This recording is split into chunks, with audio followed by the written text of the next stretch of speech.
Intervju Media Servisa. Dear listeners and viewers in Intervju tjedna Media Servisa, I welcome our guest Doris Pack.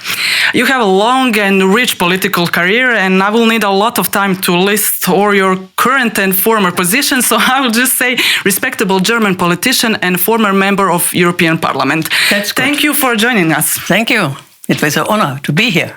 First of all, tell us what brought you to Zagreb. Yeah, one very important thing, I will get honorary doctorate by the University Bern. And now for 20 years, I am following closely what's going on in Bern because it was a business school and now it is a university and it was always close to my heart. So suddenly I was asked, would you accept?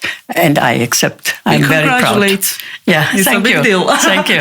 Okay, you are a great supporter of Croatia's accession to the EU. You are also familiar with our situation in Croatia and in countries in Western Balkan. So tell us, what is your opinion? Is it Croatia among 15 the most developed countries in the world, like our Prime Minister Andrea Plenković likes to say? Oh, I don't think that he said it. Yeah, he said that. I think he meant the 15 countries in the European Union who are belonging to NATO. They have the Schengen Schengen, and they have the Euro. So these three, only 15 of the EU. But he likes to say that we are in the... But it's not in the world. He speaks on the EU, and there are 15 who are in the three bodies, okay, then he speaks about NATO also, so we understood that it's like company of 15 the most developed. No, I think he should not be misunderstood because it would be a little bit too great to say we are under the 15 most developed. But I think if we speak on the EU, we can say there are 15 who are in the three bodies I just mentioned. Also EU, NATO, Schengen and Eurozone. And I'm happy that it is like this. Okay, we are also. So our country, we are struggling with inflation, rising prices and energy crisis.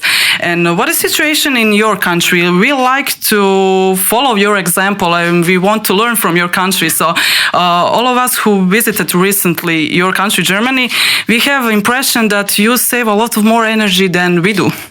I think we have the same problem all over Europe, not all over the world, but all over Europe because of this war in the Ukraine by Russia. But I think we are in a situation that I have the impression that in our country, a lot of factories or big business, they are really trying to use not so much energy. So they are doing their best to use less. And also a lot of my co-citizens, they have understood that we should all try to do what we can do to save energy. Because we had a lot we feared the winter time. But the winter was not so difficult in our country. So we survived all. So we survived all, and I think, I hope very much that nevertheless, the idea of saving energy is something which we all should keep in mind, not only in Germany, but also here. And I'm very happy that you have the LNG now on the island of Krk, and I can congratulate the country because this is something which also serves the whole region. Mm-hmm. Okay. We will speak about war a little bit later, but we have another huge problem, I will say, in Croatia with corruption. What is the situation in Germany, and do you have any advice for us, for our government, for our parliament, how to fight the corruption? We have former ministers who are arrested, they have criminal trials. Do you have the same problem, and do you have advice for us? It's good that you say we have the same problem because cancer is, corruption is like a cancer. You have to fight it from the early beginning. It is early you can see it, you have a chance to end it. So, but it will never totally end it. And we have it also in Germany for sure. But our justice system is really reacting. And I think these people must be judged. And I can only hope that in Croatia this system functions as well. I have seen that there have been some ministers, but believe me, it's not only on this level, it's on all levels, in all where you can make corruption, there is there is the idea of making corruption. Look what happened in the European Parliament. Yeah. So they don't need the money, but they do it. And I think we should, wherever we are, we should, on the lowest level until the highest one, we should fight corruption. That is what politicians must do, and our systems, our justice systems, should be in a possibility to fight it with us. You already mentioned the war in Ukraine. I will ask you this. The first war that you experienced on the ground was actually Croatian war. So is it possible to compare Russian aggression against Ukraine with Serbian aggression against our country? I don't think that we can compare too much, but I think the background is that Russia wants to rebuild Soviet Union and destroy the nation Ukraine. And I think at the beginning, in the early 90s, it was a little bit what the Serbs wanted to do to keep Yugoslavia, to keep the territory, and I think also they want to make greater Serbia, and not at least a country which is constructed by Croats, by Slovenes, by Bosnians, Macedonians, and so on, and Albanians as well. So this a little bit it is you can compare. I think it was always the same in all the wars. That is, question is territory, and we are the biggest. Mm-hmm. Yeah, but we didn't get help from international community like Ukraine today. True. Yeah, that is true. That is true. Unfortunately, and you know very well that I was in the from 89 on. I was in this region, and the first war in my life, it was in Croatia. And when I was in this time in Karlovac, I saw the first time, situations that there are the enemies, and here are we. And I saw a kindergarten full of bullets. Yeah. I couldn't imagine. And I think, therefore, I am very eager to see what's going on in Ukraine. And I hope very much that the country, Croatia, is also in the interest helping Ukrainians. Okay, so as a former member of European Parliament, how do you comment the decisions and actions of European Parliament, European Commission, NATO, USA regarding help to Ukraine and sanctions against Russia? Is it enough? Can we do more, better?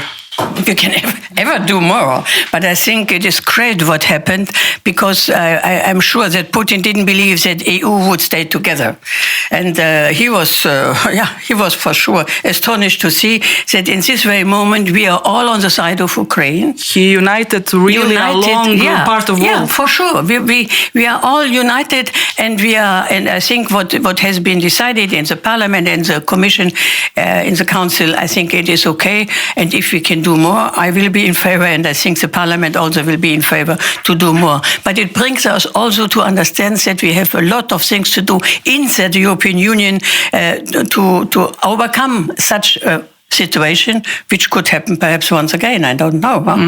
Okay, you mentioned the help from Croatia.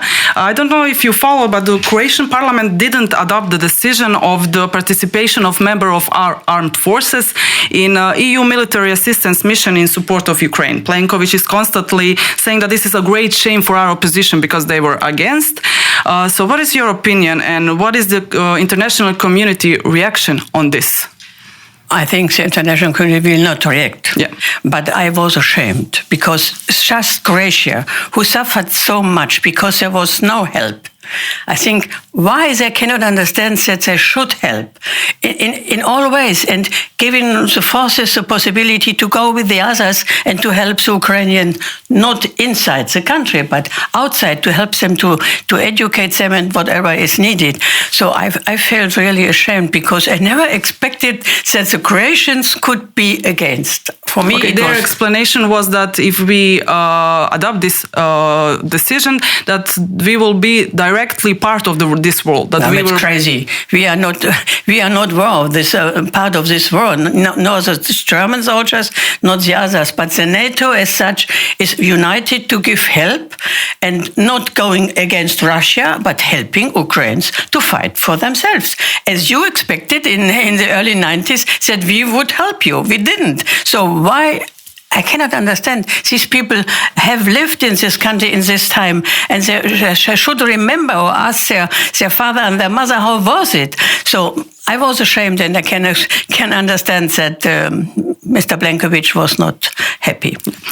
So what is your point of view? Are we in a third world war?